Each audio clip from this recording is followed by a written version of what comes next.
눕기는 그 전쟁으로 가득 찬 그런 암흑기인 그 사사시대에 밝은 빛과 향기를 풍기는 그런 아름다운 이야기를 담고 있습니다. 사실 성경에 나오는 아름다운 이야기들 가운데 하나가 바로 눕기라고 볼 수가 있지요. 폭력과 무법으로 얼룩진 그런 사사시대의 분위기를 반전시키는 아름다운 젊은 가부의 이야기, 신앙의 이야기입니다. 그래서 우리 눕기 말씀을 많이 들었지만 오늘 제가 눕기를 읽다가 은혜를 많이 받아서 눕기의 말씀을 전하고자 이렇게 했습니다. 눕기서에 보면 흉년이 든 베들레헴에서 시작됩니다. 엘리멜렉과 그의 아내 나오미 그리고 두 아들은 흉년으로 인해 모압 땅으로 이주하게 됩니다. 엘리멜렉은 거기서 죽게 되고 두 아들들은 모압 여인들과 결혼합니다. 그리고 두 아들 역시 눕과 오르바를 또 갑으로 남겨둔 채 죽고 맙니다. 나오미는 남편과 두 아들을 잃고 두 가부 며느리와 함께 이국 땅에 남겨지게 되었습니다. 그는 거의 10년이 지나서야 이스라엘 땅에 기근이 그쳤다는 소식을 듣고 나오미는 고향으로 돌아가기로 결심합니다. 나오미는 너무 고통스러운 심정으로 두 며느리들에게 모압에 남으라고 설득합니다. 결국 한참을 울던 며느리 오르바는 시어머니에게 키스 뽀뽀를 하고 그는 결국에 돌아갔지만 그 다른 며느리 룻은 절대 내가 어머니를 떠나서 갈 수 없습니다 하고 그는 돌아가지 않고 이렇게 말합니다. 나는 어머니를 떠나며 어머니를 따르지 않고 돌아가라 강권하지 마옵소서.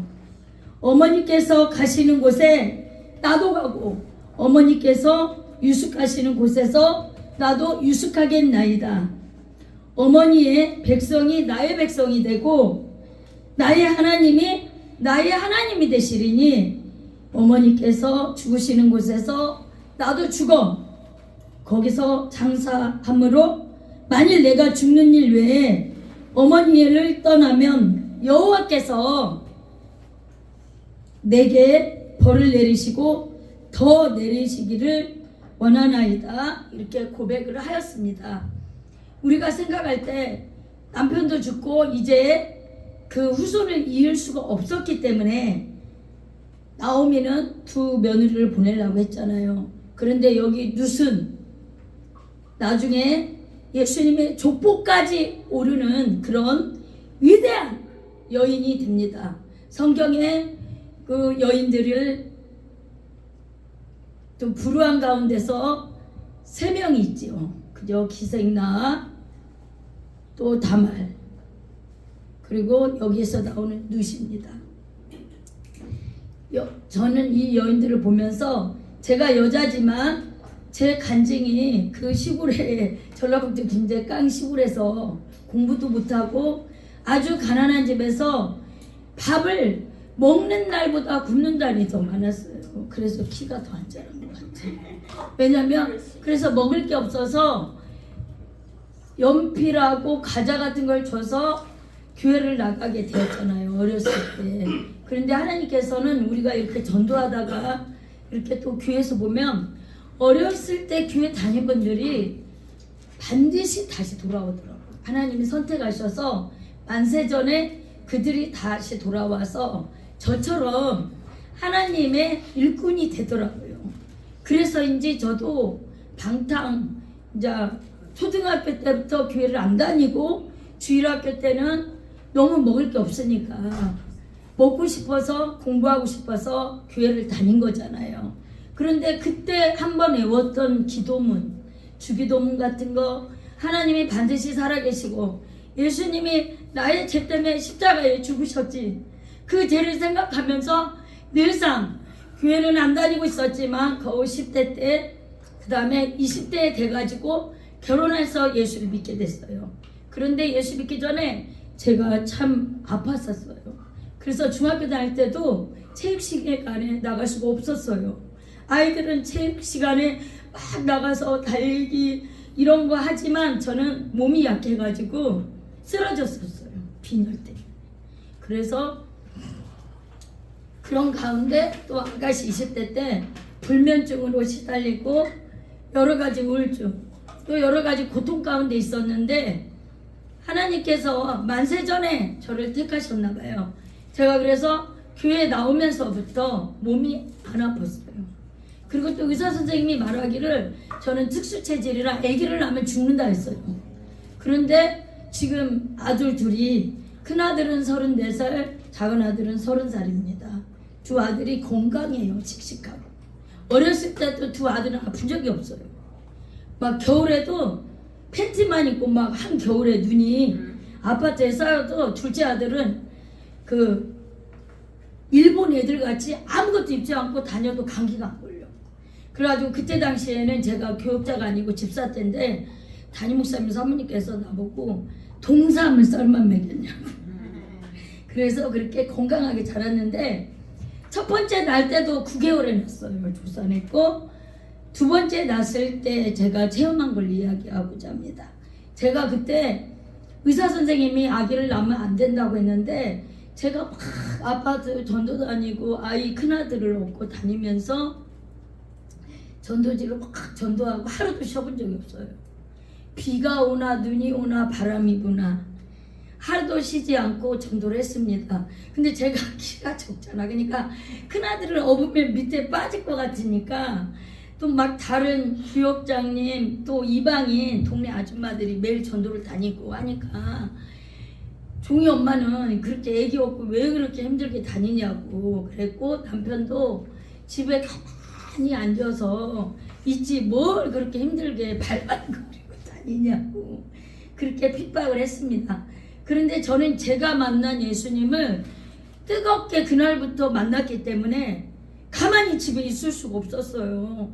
1분 1초가 아까워가지고 밥 먹는 거 외에는 성경 읽고 기도하고 오직 전도를 해야 되겠다. 영혼을 가만히 내버려두면 오늘 밤이라도 죽으면 지옥 가니까 전도를 하지 않고는 견딜 수가 없었어요. 모든 이 세상 만물이 저렇게 아름답고 다 있지만 저분이 예수를 안 믿으면 지옥 가는데 그 마음이 안타깝기 때문에 새벽에 가면서 울면서 새벽에 예배 가서 울고 기도하고 철야 예배 가서 기도하고 낮에 기도하고 초신자 때부터 3번 꼭 기도를 했어. 다니엘 작전 기도처럼. 그렇게 방언으로 계속 기도하는데 또 이렇게 전도 가다가 어떤 분이 이제 제가 아들이 큰아들인데 여자애들이 이렇게 원피스가 이쁘잖아. 마네킹. 그때 당시에 지금 마네킹도 별로 없지만. 근데 이 마네킹에 원피스 같은 게 예쁘니까 나도 딸을 꼭 갖고 싶은 거야. 그래가지고 하나님한테 딸을 주세요. 근데 이제 의사가 둘째를 낳으면 죽는다 했잖아요. 그런데 하나님께서는 기적을 베푸시는 하나님이더라고요. 제가 그렇게 몸이 약하고 그런데 임신이 됐는데 유산이 3번이나 된 거예요. 자연유산. 왜냐면 매일 전도하지, 매일 새벽기도 철야하지. 그러니까 몸이 견딜 수가 없는 거야. 또 큰아들을 업고 다니니까. 그래서 유산이 3번 됐어. 자연유산이. 그런 가운데 4번째 또 임신된 거예요. 근데 하나님은 진짜 믿는 자에게는 능치 못함이 없으리라. 그 말씀처럼 계속 전도를 하는데 아침에 일어나면 이불에 이렇게 보면 막 피가 덩어리째 나와 있는 거예요. 조산기가 있는 거죠. 유산기가.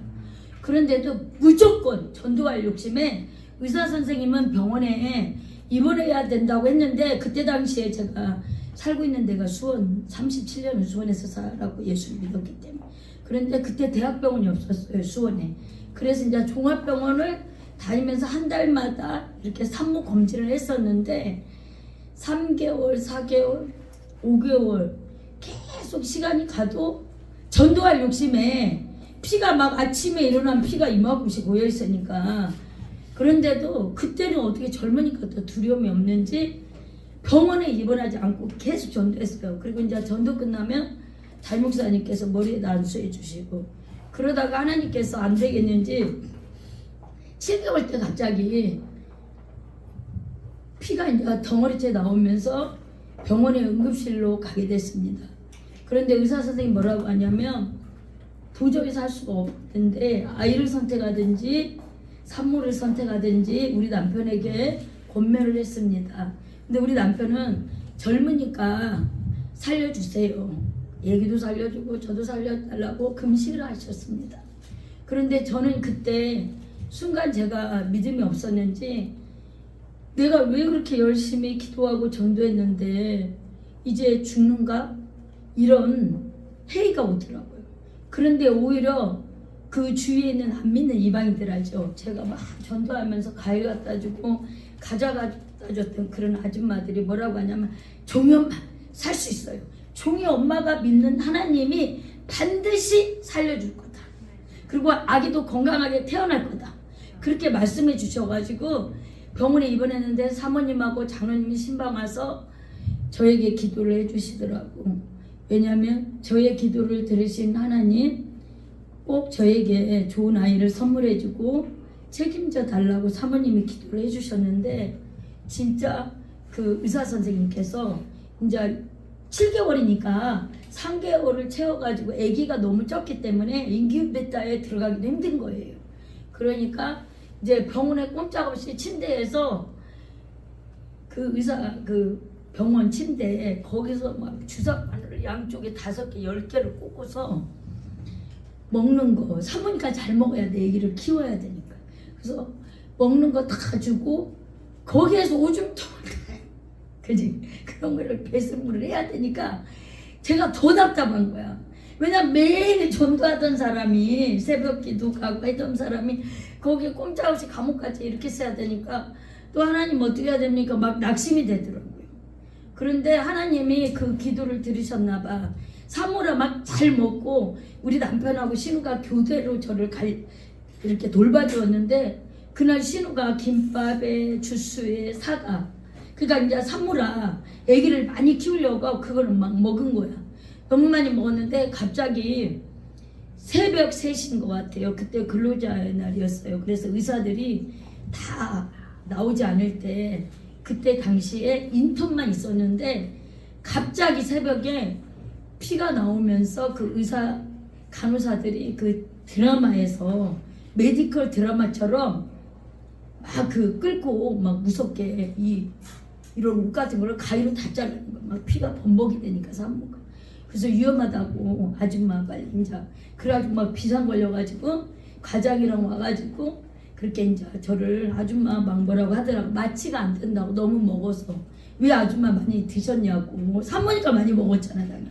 그런데 그런 가운데 이제 그래도 막 세게 마취를 시킨 거예요. 산소 마스크 쓰고.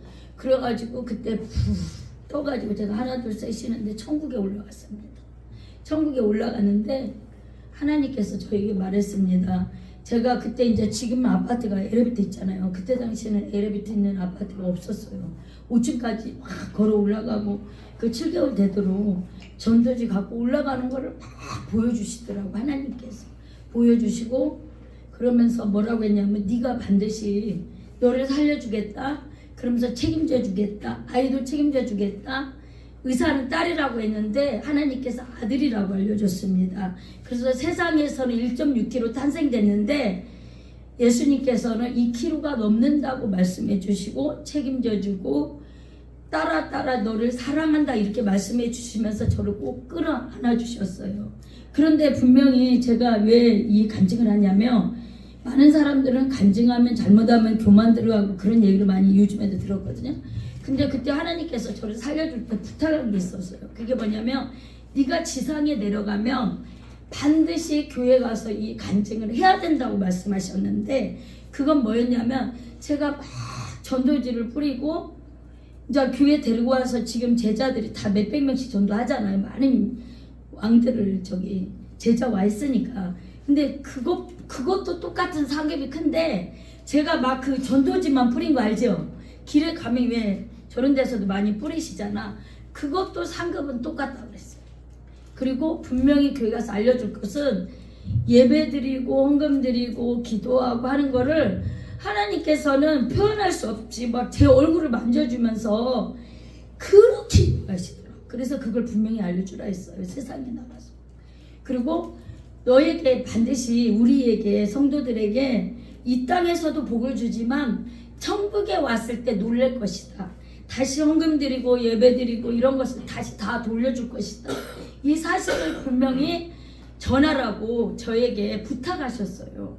그래서 제가 그것을 가끔 잊어버릴 때가 있어. 왜냐면 애가 30살이고 건강에 잘 자라니까.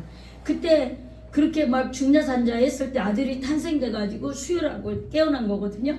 그런데 그때 그 수원에 대학병원이 없어가지고 특수 인큐베이터에 들어갈 수가 없었어요, 사실은. 근데 기적적으로 애가 건강하게 2kg의 집에 태어나가지고 저렇게 건강하게 30살이 되었기 때문에 하나님 앞에 우리가 예배드리고 찬송 부르고 기도하는 거는 세상의 어떠한 것들보다 비교할 수 없다고 하나님께서 부탁하셨기 때문에 그 말씀을 하셨고, 여기 룻은 그렇게 자기가 이방인 여잔데, 저도 예수를 안 믿었잖아요. 20대까지 거기 주일학교 때 잠깐 다니고.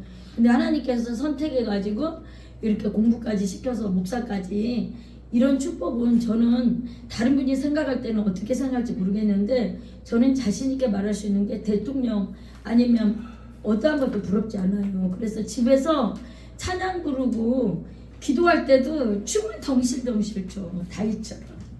근데 이제 그래서 우리가 여기 룻기서에 본 것처럼 룻은 나중에 여기 룻의 선택인데 오르바의 감정적인 선택과는 다른 믿음의 선택을 하게 되죠. 16절에 보면. 그래서 나오미의 권고에 대한 룻의 인간적인, 즉 어머니에 대한 지극한 효심을 여기 성경에서 볼 수가 있고, 우리도 여자지만, 저도 여자지만 요새 룻처럼 우리가 믿음의 결심과 선택이 반드시 하나님께서 주시는 현재의 축복과 미래의 놀라운 구원의 계획이 있다는 것을 명심하시고, 우리가 나가서 복음을 전해서 건강의 축복과 믿음의 축복을 받는 성도님이 다 되시기를 주의 이름으로 축원합니다. 아멘.